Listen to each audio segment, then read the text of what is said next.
Our focus today is creative and rigorous practices. So Kyle and I are going to work together to share some ideas of how we can take what we're already kind of using and familiar with inside of Schoology and take it up just a little bit to make it a little bit more creative and rigorous for our students. And we've decided to kind of do a different take on today's session.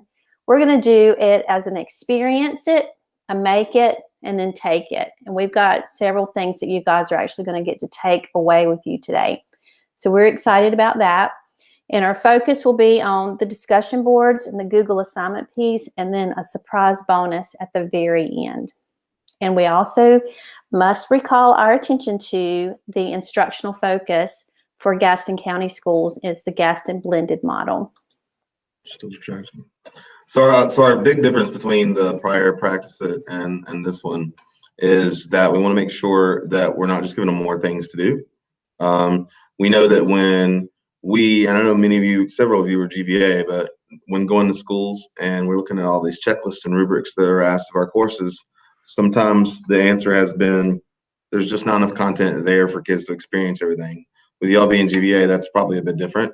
But we know that more work's still not better. So we wanted to use evergreen stuff that definitely you guys would already kind of have experience with. So slides and the discussion board that's already built into Schoology, but still be able to achieve a better depth of mastery and accountability, which has been shouted from the rooftops by every teacher right now, right? That we just want to get the kids to do something, much less something cool. So we're trying to do a little bit of both. And this is a suggestion from Modern Teacher. We've been throwing this into session after session after session, just to kind of give different ideas about the tools and activities you should think about when doing a practice. So today we're going to focus on discussion boards, like I said, and then the Google assignment feature. I'm sure you probably already know how to use the Google assignment feature, so we want to show you slightly different ways to use it today. So we did want to take it up a bit and show you different ways to make your discussion boards a little more rigorous. And on the right-hand side, you'll get suggestions of activities, but we're going to give you a ton more than that. This is straight from Modern Teacher module. So as Kyle said, we want to start with the discussion board piece, and we're going to look at the discussion board as an opportunity to go deeper and have some authentic engagement. You guys were talking earlier that we're kind of in a rut. So how can we get out of that rut and kind of get our students engaged again? So what I would like to ask for you guys to do is we're going to get ready to go into your course, and I have prepared a discussion board example that we're going to do a think, pair, share.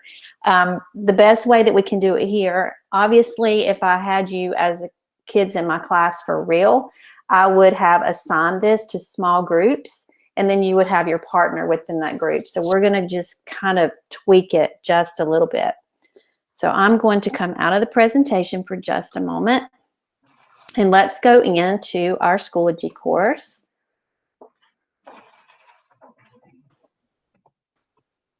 And once you get there, if you'll go to the bottom to the green folder for resource modules, we've been working really hard on getting some extra stuff added in here. And if you've attended any of our Build It series, you've been in here recently at the bottom. But look for the purple folder called Creative and Rigorous Practices. And in that purple folder, you're going to have the presentation. So if you didn't get the bit.ly, it's in here too. But I want you to go to the Think, Pair, Share discussion. And please, as you're doing this, look at it through two lenses. Think of it through the lens of a student, but think of it especially through the lens of being a teacher. So as you look at how it's laid out and what's put in here, kind of think of that through the teacher lens. And then if you guys will follow those instructions on the discussion, and I'm going to be quiet while you do that. So obviously you guys are not all in the exact same course. So the Think, Pair, Share is not going to work as beautifully as it would if it was a class of students. But you kind of get the idea of how that was laid out. So what I want to do now is I want to open up my thinking. I'm going to make my thinking visible of what I thought through when I was putting that discussion together to make it just a little bit more rigorous.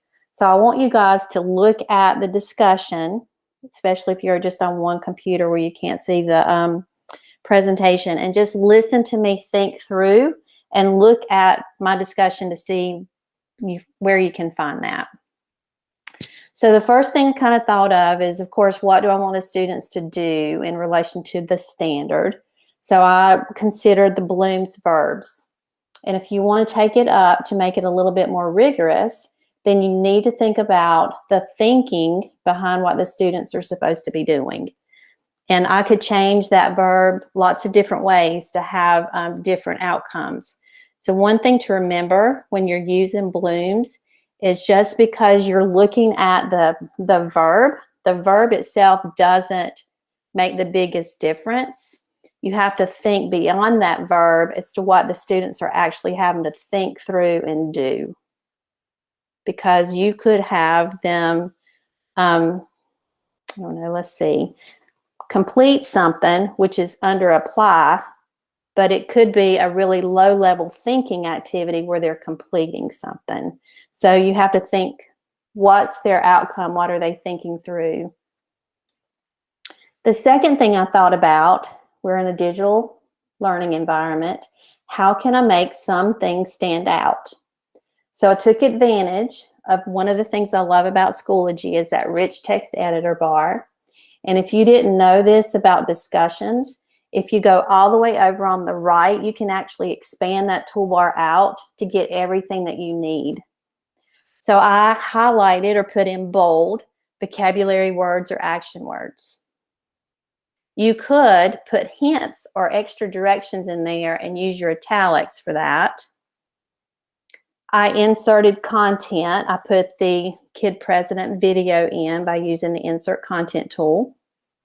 I changed my font size on some of the words to make those stand out. I also added some visual anchors, and I put some emojis in. And in the presentation, on the slide that we're thinking about the formatting, I have linked the Noun Project and Emoji Copy. There is another emoji site that I love to use too. It's called Emojipedia, because I can actually search for the emojis that I use. So all of that calls attention to what you really want your students to do. So as part of the rubric, the checklist that you guys will be seeing shortly from academics on Practice It, is are we giving clear instructions? Are we putting enough verbiage around what we want our students to do during the Practice It? And are we giving them their visual anchors that they need to actually complete it successfully? The next thing I did was I thought about, okay, how do I teach students to really respond in depth? And there's a couple of things that you can do. You can start having students go to sites where people are commenting, appropriate sites, of course, where students are people are commenting back, and look for really exemplar responses. So we go deeper than, oh, I like that idea, or that's cool. So to kind of help students with that, you may need to give them sentence starters. So from the slide that has the discussion protocols on it, you guys notice that I did just a little screenshot of part of those discussion protocols that met this particular Practice It, where they're supposed to be doing a share with their partners. So I had the reporting a partner's idea, as well as partner and group reporting and acknowledging ideas in that discussion. So ask me questions. Or tell me what you notice about my discussion post. I like that you threw in the emojis because it made me pay better attention to the directions, which I know I don't throw those in with mine, and yours looks a lot cleaner, and it breaks up the text, and it really makes me pay attention more. And I'm like, wow, that's a really simple thing to do. Because I guarantee, like, I'm thinking about my learning plan for today that they're working on, where I just have my directions. And that's such a simple task to help spice it up. I like it. Mm-hmm. So when Kyle and I were talking about this, he likes to use the term low-lying fruit. What can we do that's really simple to pick that we can just add to take it up just a notch? And Jenna, you're right. Just putting a couple emojis in makes a big difference. I have a quick question. I noticed that you have the YouTube video embedded in a Google slide, and then the Google slide itself is embedded into the discussion. Is there a reason that was done? There is a reason. YouTube? There is a reason, Melissa. There's method to my madness, right? So that video is a lot longer than what I wanted my students to view. And the easy way to take care of that is to drop that video into a Google slide and tell Google in the slide where you want the video to start and where do you want it to stop. It's just way easier to do that. So I can put it in a slide and kind of control that a little bit more. And is that how you got rid of all the pop-ups that come at the end of the YouTube? Like I noticed there was no, you know what I'm talking about at the bottom. Yeah, the advertising. Yes. Yes. Oh, smart, smart, smart. Method to my madness, guys. Anything else you notice? Or any other questions?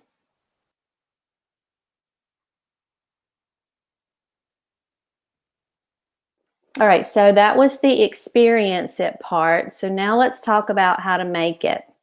So on the next slide, we're going to make together a tabletop texting discussion. So we're going to take it up a notch.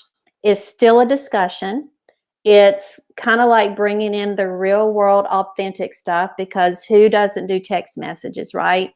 Even my 85-year-old mother-in-law does text messages a lot. So everybody can do that, and the kids can buy into it. So why not take that feature and put it into a discussion board?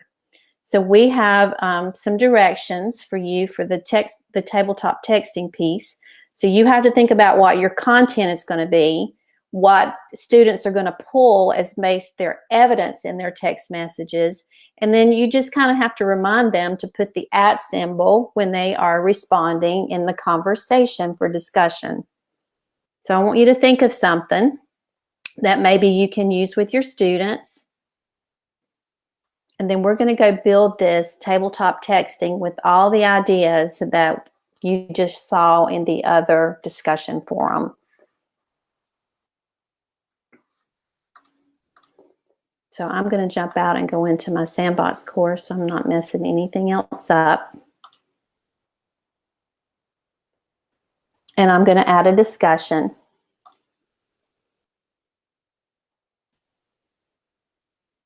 So we talked about we need to think about our verbs. We're going to use all of this formatting options to make it look visually appealing and hook our kids. And we may put a discussion protocol in there for the tabletop texting.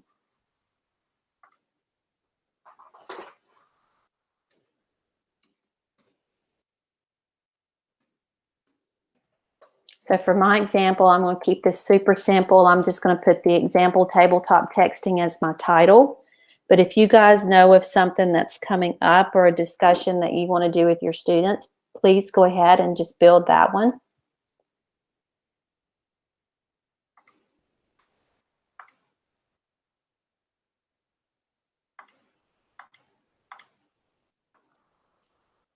So on this one, I'm going to do a compare and contrast to get it up just a little bit where they're doing some analyzing. So I'm going to put my verbs in. I'm going to build all of my stuff. And this is another thing that I do too. And Kyle, you can jump in if you've got other ideas on it. I type all of my stuff and then I go back and put all of the extras, like the bolding, the formatting of any of the text, the emojis and all of that stuff goes in once I get my big idea down on the digital paper, if you will.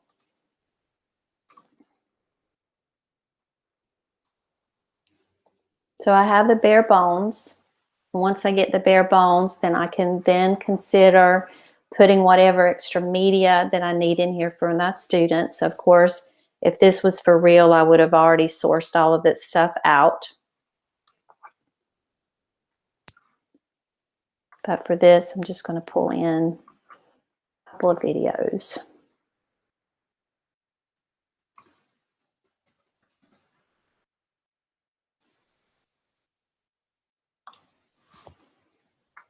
And I'm doing a straight import here instead of going through and doing the Google slide. But remember, if you want to start it and stop it at a certain place, definitely use the Google slide function.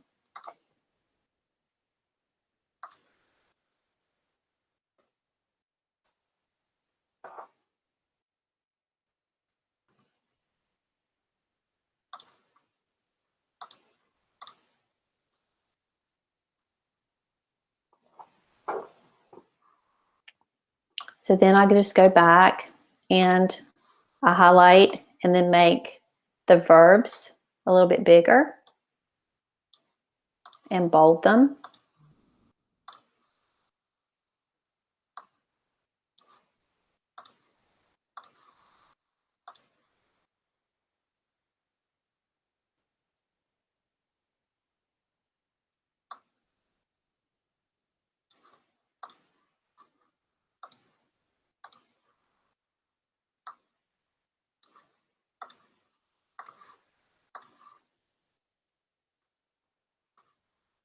And then I would jump over to, again, my favorite is Emojipedia, but you can go to Emoji Copy, and those are linked in the slide presentation and also in the speaker notes.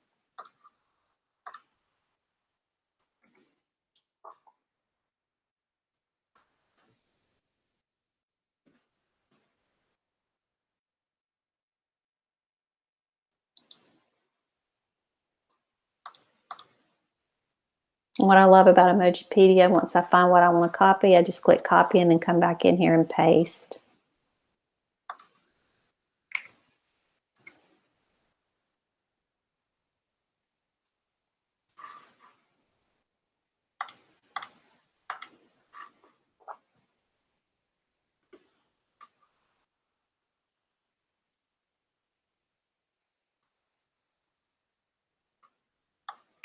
And then I'm going to grab just a snippet from the discussion protocols and insert that in to help the students kind of guide their tabletop texting.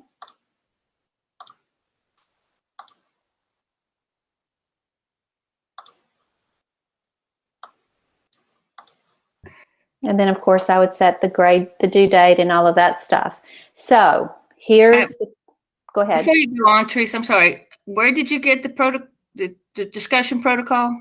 They're on slide 11 Okay. in the presentation. And actually, when you click on that, it'll expand it out to the website where I grabbed that from. Thank you. So one other thing that I want to talk about here, because I've sort of talked around it with the example that I gave you guys, don't forget that in your options area, the 3 dots that kind of form a triangle, when you click on that, you can actually individually assign to anybody in your class. Or if you've created groups, you can assign to that particular group. So this is where you could have a smaller discussion. And then to take it up even another notch, the students could then take that discussion out to a Padlet or even to Flipgrid to make it, you know, whole class. And then once you create it, you'll have a beautiful example of a creative and rigorous discussion.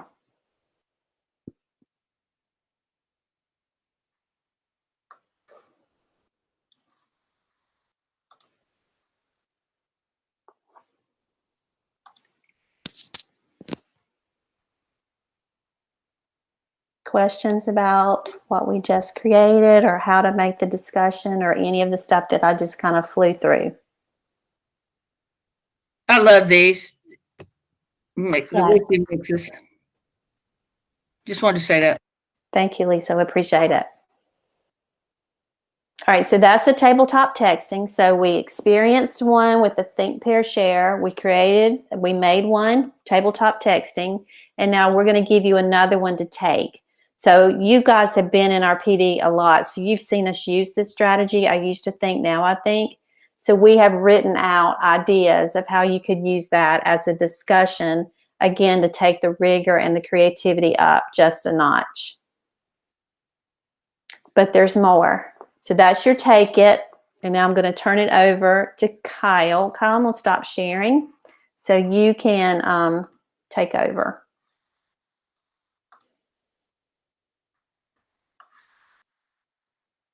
Okay, so I wanted to show you more aggressive ways, more rigorous ways to show off the Google assignment feature. Oh, should point out that Teresa did link here videos on how to do discussions and the kind of nuts and bolts of how to do what she did inside Schoology. And so for Google Drive assignment, I went back through the Learn It rubric and kind of projected onto what I think is going to be on the Practice It rubric in 30 minutes. And I added these statements from it. So if you don't know what I'm talking about, I don't know if your GVA people, maybe you haven't gone and seen it yet, but in the practice session, they're going to give you a rubric. And I know rubrics sound scary to teachers because you feel like you're being evaluated, but it's really a nice checklist to say, am I thinking of everything? That's really more the aim. So don't be afraid of it. A couple of the things that I think are going to pop up are in our practices. We obviously need to encourage engagement. We were talking about that when we started, and interaction with the content. And we also want to be able to get feedback from them, a response from them, so that we can see if they're growing in their understanding. That's kind of the whole point of practicing something. So we want to make sure they're not developing bad habits and they're progressing the direction we want. So first suggestion I have that I'm going to show you, and I'm going to take you into your course just like Teresa did, is screencasting. Now, I want to give you the preview that mine could not be done in 5 minutes. So please, God, don't try.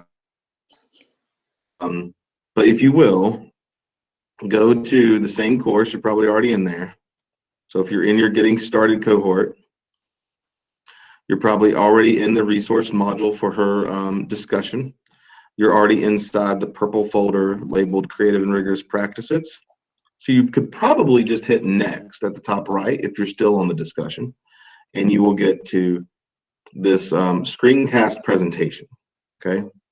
Told you it's going to be aggressive. Now, mine's not as pretty as Teresa's, I'll admit.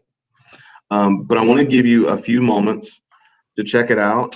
I'm just going to give you just a little bit of time because this involves making a presentation, so I don't want you to do that.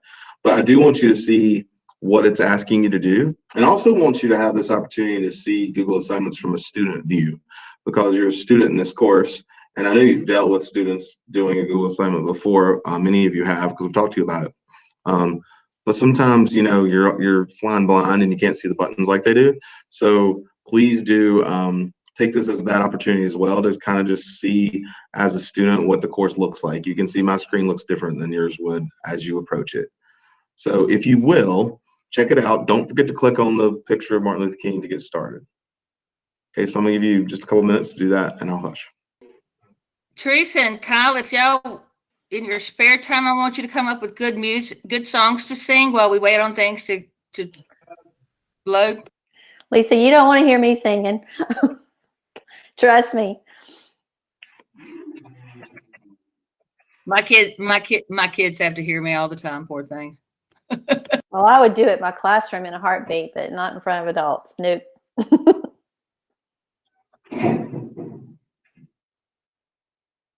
I've got a heck of a singing voice though. You must have your earbuds in. We can't hear it. Darn it, the moment passed. I don't have my earbuds in. I must not be playing computer audio. Dagnabbit. It was The Greatest Showman. That was the moment we were waiting for just a moment, but it has now passed. Well, anyway, my time is also up because my little timer just went off, so there was that. So let me go back. So let's talk about what I hope you saw. So again, you should have, just like Teresa did, the directions up, I guess the description of the activity up on screen. I'm not going to talk about all the text features that I didn't do. I will talk about the fact that you can see that I do similar visual anchors. I have a folder of those, and I like to reuse the same ones for all my practice. It's on my learnings. My goal would be that if I had a class of students, that eventually the words would go away and it would just be the icon. So I could trim more words off the screen. And I could basically use it like an emoji.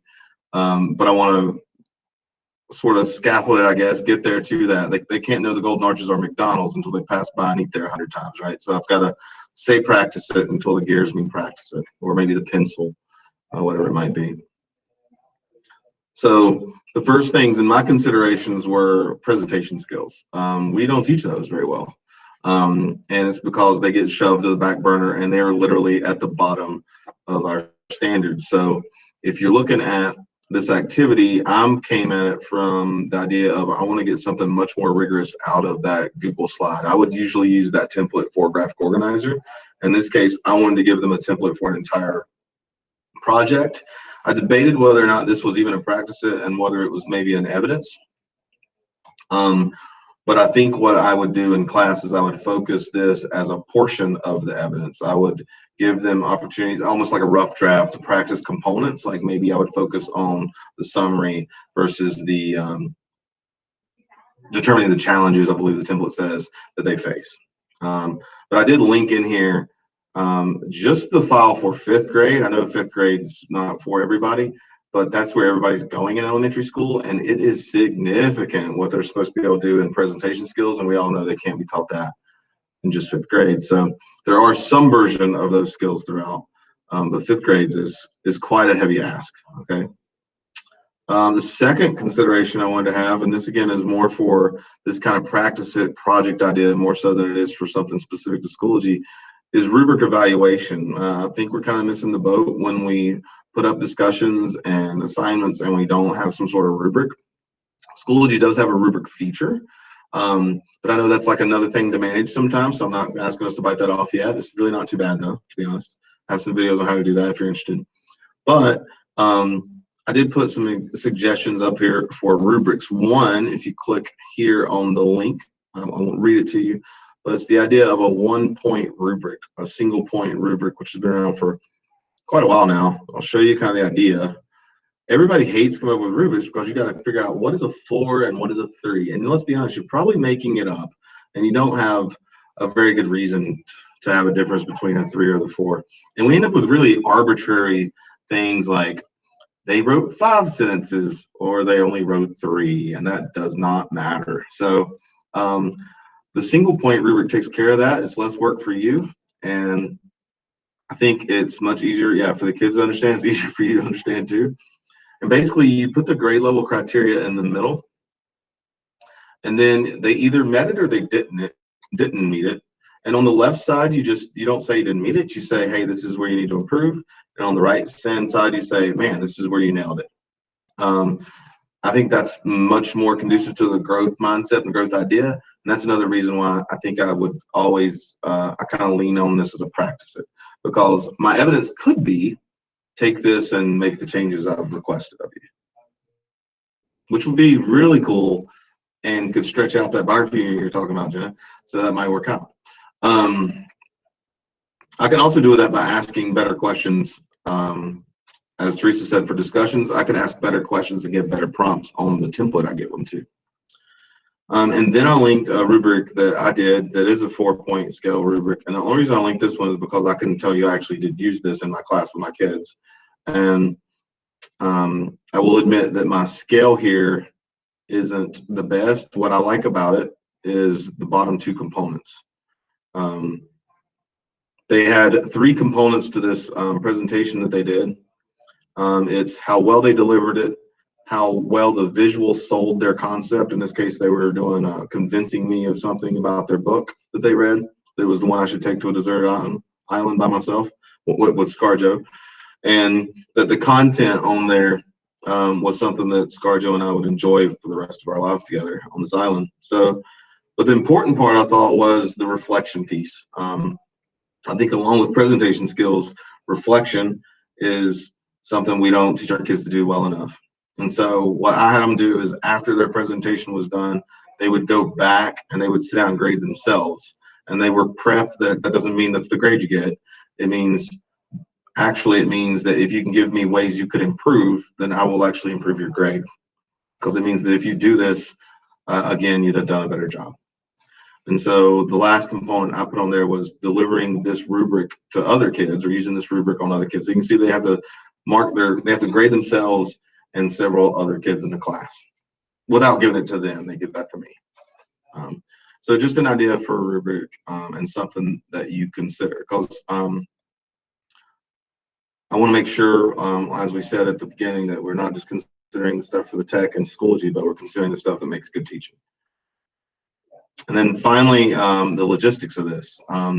So what do I really want them to do? I want them to have installed the Loom extension, because what I left out is after you've made the presentation in that Google slide, I actually want you to record yourself presenting it, because I don't want to sit through them all. So I might have you then watch the videos of several other kids to evaluate them, which would be better in a lot of cases. But in physical class, this saves class time. It prevents the student that will be terrified from giving their probably first presentation in front of their class. It prevents them from being able to perform as well as maybe they could. And frankly, nowadays, it's kind of the way you would be presenting most of the time anyhow, like this. Little talking heads and squares. I've realized, guys, if I can come up with a workout for just my pecs, I got shot, you know? I can eat all I want, right? Give your brain a workout too. Yeah, yeah. I need a toupee and pecs, and the rest doesn't matter. I'm good. So so we're gonna use the Loom extension, have them screencast like I'm sure you're professionals at. Why not have your kids do that? It just makes sense. I also want to emphasize time spent on writing the script and focusing on the content instead of making the slideshow. So I could give them a script.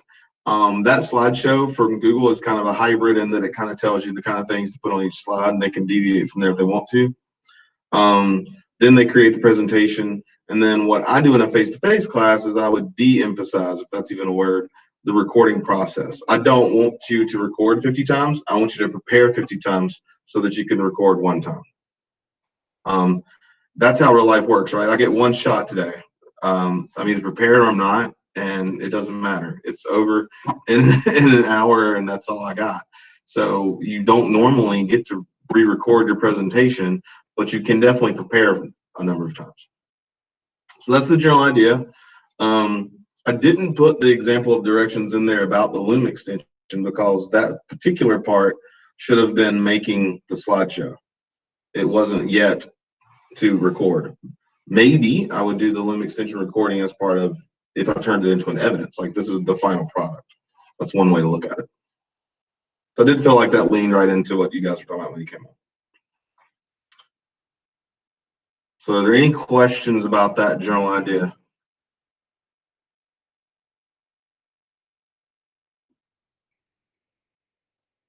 So you think a seesaw recording could take the place of the Loom for first grade? Yeah, I do. And I've done it that way. Okay, yeah. I've done it that way where they had, but keep in mind on Seesaw, they could, can't they only have one slide? No, they could link the file and do a Seesaw recording. I think that's one slide is all they need. Okay, fair enough. And there's other ways to do it too. I mean, you could also have them do it in Flipgrid, has a screen recorder. They could do that. Loom's so few buttons though, it works. And it gives them that link, so then they could send that link, they could paste that link into, if we did it as an evidence, they could just paste that link into the comment. And that'd be really easy. If you can swing teaching them Flipgrid screen sharing, that would work. I've done that. I did use an entirely different site. I think it was called MoveNote, that would do, and this was pre-Loom, so it would do the presentation on one side and had a full box of you on the other. It'd be like having our Google Meet right now, but 50-50. One is you and one's the presentation. It hardly matters, to be honest. As long as you get the recording, the tool isn't all that important. I feel like Loom's probably the easiest right this second. All right, so I want to guide you through creating it. I feel kind of silly showing you guys how to make a Google assignment because I bet you know already. The template is down here in our notes in the presentation, but I also should point out that if you continue in the folder, which unfortunately for Google assignments, you've got to do the little breadcrumbs to go back. Wish they would make a next button there too. When I hit the folder for Creative and Rigorous Practices, you'll notice there's a link here to the templates that we use today and some extra ones too. So I'll show you how in my sandbox to make an assignment called a book snap. Is anybody familiar with book snap? That's something we've kind of done a few times. No? All right, cool. So I'm going to throw in a book snap. So I'm going to do adding an assignment. What a book snap does, let me go back to the presentation real quickly.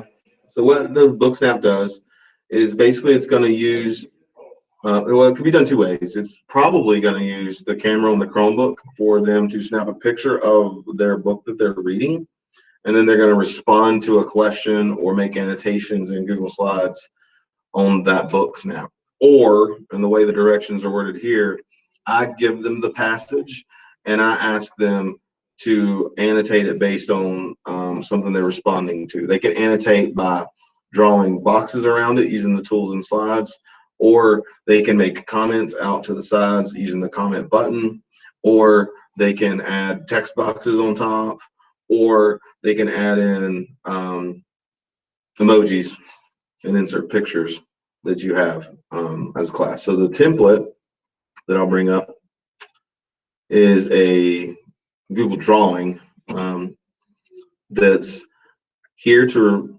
receive the picture. So they would just replace this picture here with a picture from their own book, or you could put your own picture there. Like when I did Wonder, there were a few passages. I didn't have enough copies of Wonder, of course, it's too expensive. So I would have a picture of a passage from Wonder I wanted them to analyze.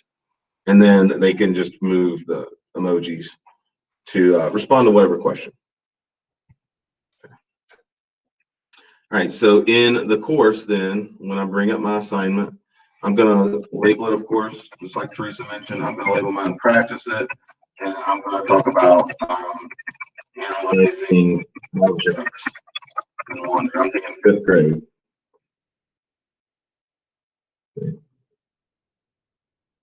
In my 5th grade Lucy, there's this idea that recurring objects must matter in a book. So in Wonder, if you've ever read Wonder, or I don't think it's even in the movie, he has a stuffed animal that he takes camping with him because it reminds him of his mom, and he slept with it every night, and it was important. So it was kind of his connection to his childhood kind of thing. All right. So the first thing I do, and Teresa said she types everything in first, I kind of think of it as going top to bottom, to be honest. Sometimes when I drag pictures after the fact, things bump around. Sometimes, and it becomes a little headache because I can't stretch this to make this edit box bigger. Seems like there's a few screens where I can drag the little guy down here and stretch it, but this dude I can't. That's just kind of mean, but they won't let me. So I'm going to put in my little anchor thing first that says practice it.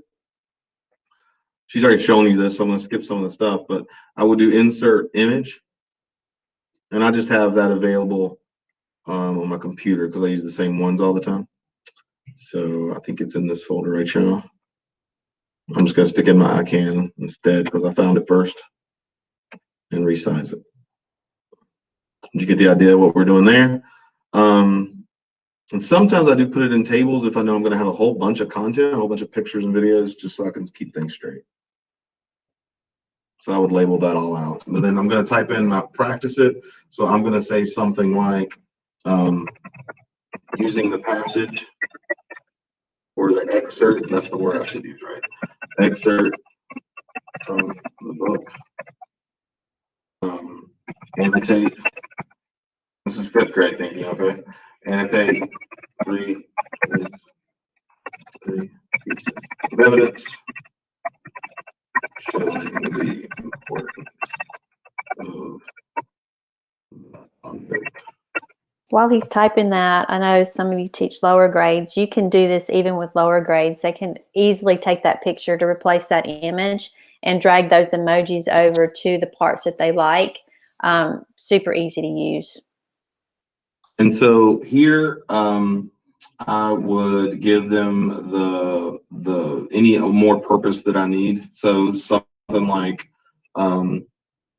make sure that you note the character's feelings when with this object, or make sure you note how this is a continuation of other times objects appeared in the book, and that sort of thing.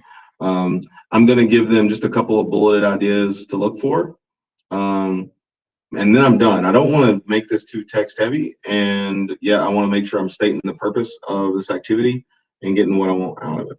But then ultimately, I'm just going to end up attaching that Google file, which again also already has the technical directions, so I don't need to be redundant with that in Schoology.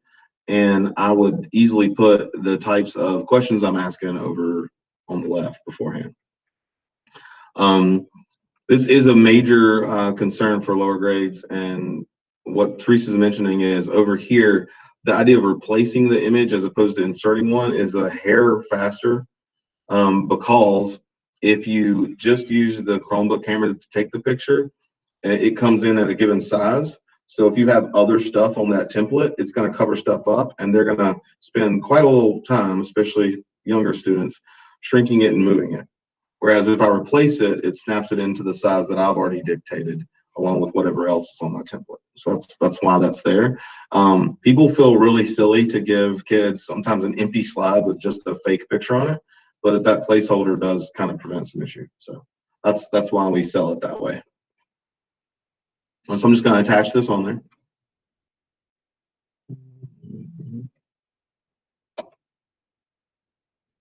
Now remember, if you attach it via the Google Drive assignment link, it shouldn't require you to change the way that the document is shared. However, and this happened with Teresa and I today, if you have someone else looking at it, like a principal or something, then when they click on it, just be aware that when they click on it on the teacher page, they can't open it unless you've shared it to everyone, guys and county. So they may think something's wrong with it. I've had that happen a number of times. So please do go ahead and share it, even though you don't have to for the students. And you'll notice here that there's nothing strange to change. This is just like any other normal assignment. In this particular case, I'd be assigning this to the whole class, so I don't need to do the individual assignment, but it is there. So I'm just going to hit create. And again, on your end, you saw my that it doesn't have on your end, and you notice that it doesn't have the tabs here. Yours instead have the tab called My Document. So if I did add anything fancy here, it would be to tell them to click My Document to get their version of the file. And I might, and Teresa, please weigh in here, I might take a picture of this and put it there just because I don't like how skimpy just that is. Or a picture of the page there so they kind of know where they're going. I just don't want to confuse the kids where they're clicking on both. Or you can use the ideas about bolding certain words, putting your emojis in, that kind of thing. Right. Okay.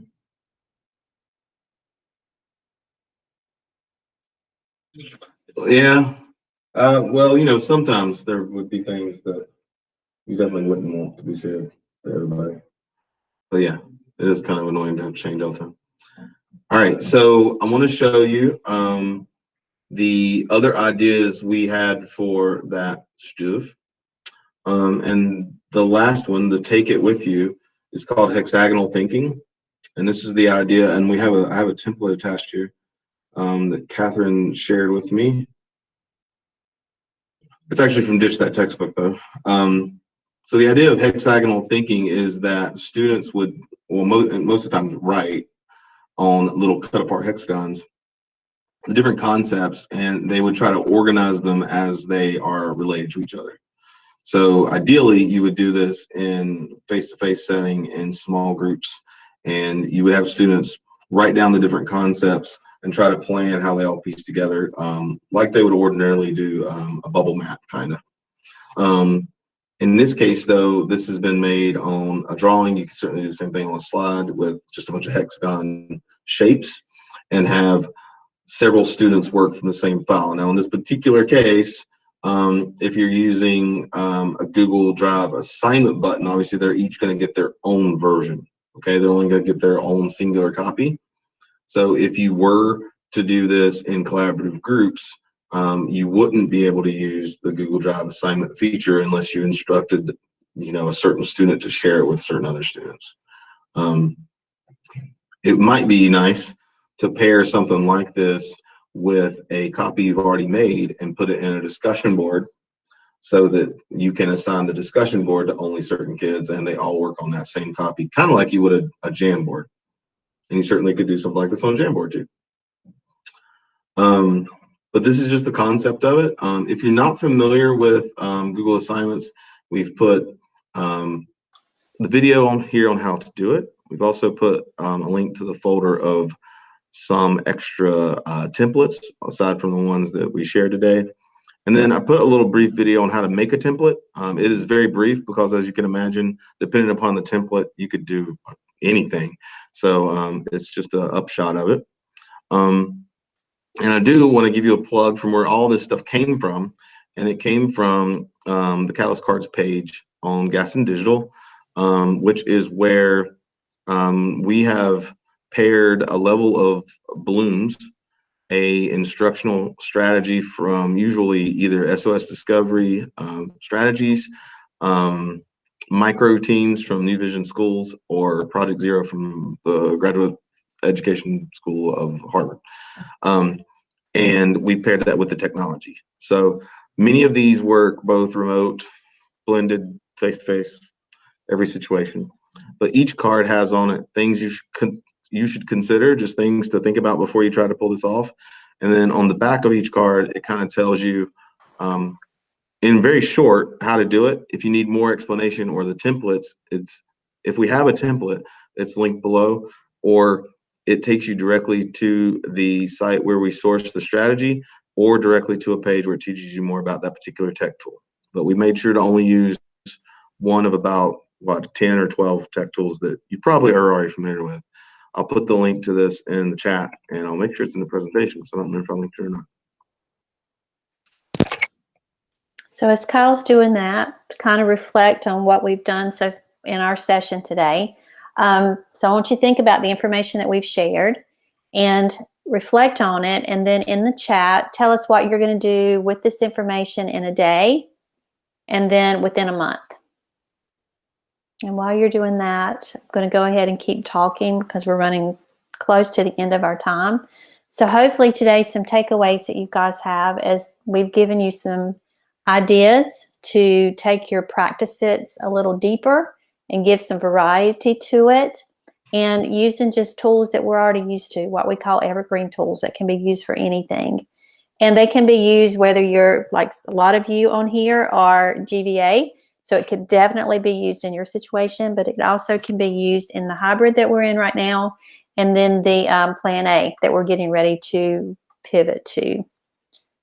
Kyle's already gone over the big bonus. That was the hitting piece at the end, is our Catalyst cards. And we do encourage you to check those out. As he said, they're super easy to use, and we try to keep it with just tools that you use and are familiar with. The final thing that we are going to do a shameless plug for is Christy is doing a session next week, February the 17th at 1, on how to create those templates. So if you are interested in learning how to create templates, she is a master woman at that. So please join her session so you can learn how to do that. And please understand that those templates don't have to be pushed out through Google Assignment and Schoology only. That obviously makes the most sense right now and will for the foreseeable future. But those templates exist in Google and can live on no matter what happens. So please do attend that. So we do encourage you to submit your artifact, and I've just dropped the form in there, but it's also in the presentation. You have until next week to show us how you've made your practice set creative and rigorous using any of the ideas that we've shared with you today. And then we will process that and get the DLC credit in. Promise, guys, before renewals even happen. It won't happen like immediately next week, but it will happen. Finally, don't forget all of the support that we have provided for you on our website, and please reach out to any of your instructional technology facilitators for help. And we will hang out for a couple more minutes to answer any questions. Otherwise, thanks again for attending today, and hope to see you the next time we do a session.